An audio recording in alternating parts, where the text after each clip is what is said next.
খাইবে হলো গরু 100, গরু উঠছে 5,000। অনেক গরু উঠছে এবার হাটে, গরুর অভাব নাই, গরুর কাস্টমারই হয় না হাটে।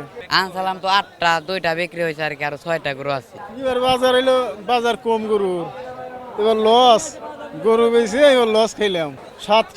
সাতটা গরু নিয়েছি, 7টা গরু বেশি তো একবার ধরা খাইলাম। এবার বিক্রি হয়েছে হইলো 5টা বিক্রি করছি, যেটা কিনে আনছিলাম ওই চালান দামে বেচছি। আবার এটা তো লসও হয়েছে, লসের কারণে বাজার এবার ড্যাম, অনেক গরু উঠছে এবার হাটে, গরুর অভাব নাই। সেপনিল প্রাণঘাতী জীবাণুদের বিরুদ্ধেও দারুণ কার্যকর। আগামীতে কি হইব, আর একদিন আছে, গরুর কাস্টমারই হয় না রে। শতকরা মনে করি যে আজকে দিন ভরে হারাটা দিন আছে, মনে কর শতকরা 20টা গরু কাছে কিনে দিছে।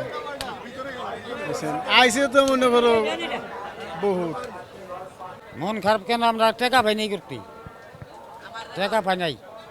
আমার খাটনি হিসেবে আমাকে মজুরি রাখা নাই। 4 মনে করে ওজন বেশি 101, কত 25,000 তেমন পড়ছে। দাম কম বলছে, কিন্তু ও খাইবে হলো গরু 100, গরু উঠছে 5,000। এই অতিরিক্ত বেশি উঠে গেছে, গরু আসফারি নাকছে আর আসবো। কালকের দিন রয়ে গেছে, চান্দা তো রয়ে গেছে আসার জন্য।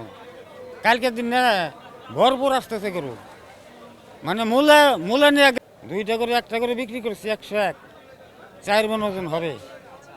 আর 8টা গরু আনতে রয়ে গেছে, এই রোডে পাকা রোডে এবার টানে উঠেই দিছি মানুষ দিয়ে, যে বেচে গিয়ে দাম কয় 75, 80, 75 এইবার দাম হইতেছে। গরু হেড হলো 4.5 গোছ আছে, তাহলে আমাকে কাইন দেয় আড়ি বড়াইতেছে এবছর। আসি তো আব্বুর সাথে, কিন্তু আসি অনেক টাকার গরু কিনছি, অনেক টাকার ভুসি খাওয়াইছি, এটা জানে সবাই, দাম টাম। কিন্তু গরু 2 লাখ টাকার গরু বললে 1,30,000 এরকম। মনে করলেন অনেক গরু, যেখানে মনে করলেন 100 গরুটার কথা ছিল, ওখানে উঠছে 2,000 গরু।